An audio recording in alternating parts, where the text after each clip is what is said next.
And you have to have a thick skin. What's going on, everybody? Soliaker here.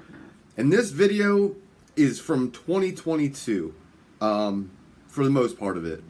And what it does show is the ex-mayor, Mr. Hibbert, and it shows the now current mayor that was the former mayor before Hibbert, and you see where this is going. But anyway, you've got the two of them, and they talk about you got to have thick skin. And you have to have a thick skin. Well, we're gonna play this video. Let's get into it. Now, when you're there, I told people, I was still learning the last week I was in office before I was turned it out. Mm-hmm. And if you're not willing to listen to people, there's always, I say, three sides to every story. It's your job to figure out what the really truth is. Right, in the and middle. I think she's a person that can engage the community. She can listen, and I think she'll make educated decisions based on that. She won't come in with a predisposed or predetermined idea of how everything's going to be and not be able to change her mind, which I think is extremely important. As an elected official, it is a tough time to serve. So All those citizens out there. This is probably one of the toughest things I've ever done in my entire life. But I know it's right, because I'm not a quitter. You don't walk away and quit? Mark my words, you ever want to be a winner, you're gonna quit talking about quitting. But I'm not the right leader for this council anymore. I will say one thing, Mr. Haluba, you got your wish. Thank you for all you've been to me. It's a vicious Understand rhetoric. that this is a very low-paying job, tremendous amount of hours, and you have to persevere. Somebody that is willing to come back 2 years later and persevere through this really has the passion. Otherwise, you would not pursue this. Absolutely. And I think that really is a wonderful quality that will serve her. And you have to have a thick skin. I'm Mr. Haluba. Mr. Aungst, I'd like you to hold on, bite your lip, sit on your fingers. Most importantly, remain silent while I speak. And you have to have a thick skin. Mr. Haluba, always a pleasure to see you. Before you start and tell me to sit on my fingers and not say anything while you speak, you ended the last meeting in violation of the council rules by using profanity aimed at the chief, so you have your first warning tonight. Any further warnings, and you will be asked to be removed from the chamber. I'm Mr. Haluba. And you have to have a thick skin. Mr. Haluba, before you speak, I have something to say, and I would appreciate if you don't interrupt me while I say it. During the last 3 council meetings, you violated the decorum rule at the end of each meeting by derogatory remarks aimed at a named individual, which is a violation of Rule 15. You've been repeatedly warned against this disruptive behavior. I'm now warning you prior to this meeting. If you do it again this evening, you will be asked to leave.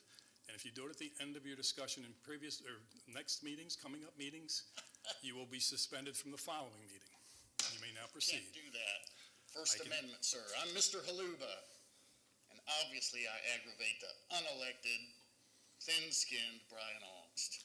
Let's take a break.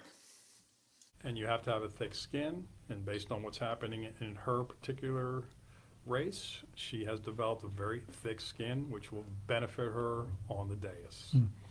Yeah, she's been through the fire for sure, but I forgot what I was going to say. Well, I have a very thin skin, You do. and I could never serve in public office. No. I mean, I know it. I couldn't take all the arrows in the back. It would be too difficult, because some criticism is justified, but a large proportion of it is not. It's lies people make up, rumors, and it's hard to live with because you want to defend yourself. But the more you do that with some people, the more you're giving them an opening to keep attacking you. It's a part-time job, but it's a full-time responsibility, as the mayor can attest. The first year I was elected mayor, I think most weekends we had 6 to 8 events to attend on a Friday or Saturday night. Ribbon You ran in, cutting. you shook hands, you had a little, everybody wanted you to eat a little bit or something, and if you ate everything, you'd put on 100 pounds. But you had to do.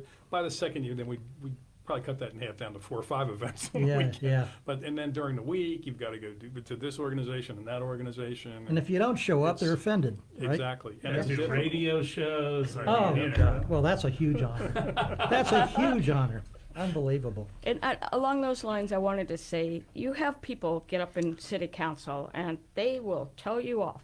And you're very impressive because you just have that calm demeanor. and you listen to whatever everybody has to say with, you know, an open mind, open ear, and Yeah. yeah, That's not easy that's to do. necessary. I had my moments. I shut the cameras off on one activist one time. Oh, I was yeah. shocked. Yeah. But- We've had some real colorful characters come to the microphone, that's no doubt. That's for sure. And it's going to be really interesting ever since this came out for the new year, where all these public officials have to document everything. Now at 5:30, dozens of local elected officials in communities across Florida have resigned or are considering quitting their positions before new law requires them to disclose detailed financial information. The law is intended to add transparency to offices that make spending decisions with taxpayer money. So don't worry, records requests are coming in. Like I said, we've got Brian Aungst. He was the mayor before Hibbert. Brian Aungst, he termed out. So Hibbert was the mayor. Hibbert got up and just quit. So they had to bring in a new mayor that couldn't be the mayor. And that's why you see Brian Aungst back in the mayor's seat. I don't like Brian Aungst. He violates the First Amendment by kicking us out. And if you want to join us in getting kicked out, all you really have to do is say, I irritate the thin skin of Brian Aungst. And let's see if he kicks us out and he wants to deal with some of this. Two men who sued the city of Wilmington settled their lawsuit for nearly $300,000. This was the moment that led them to sue. All right, Tony. Put your hands on your back for me. What? What are you? Put your hands on your back for me. Are you kidding me? Tony Thomas was arrested and later jailed during an April Wilmington City Council meeting. A few minutes later, I'm going to jail too, huh? We're going to sue the heck out of you guys. Daryl Petrie was arrested and jailed too after they both criticized officials during public comment. So yeah, if he wants to violate our First Amendment again, like he has in the past, we'll see how far that gets him. So don't forget, hit that like, share, and that subscribe button. Happy New Year to everybody. And 2024 is going to be a banging year. So just stay tuned. And I'm out of here. Soliaker, deuces.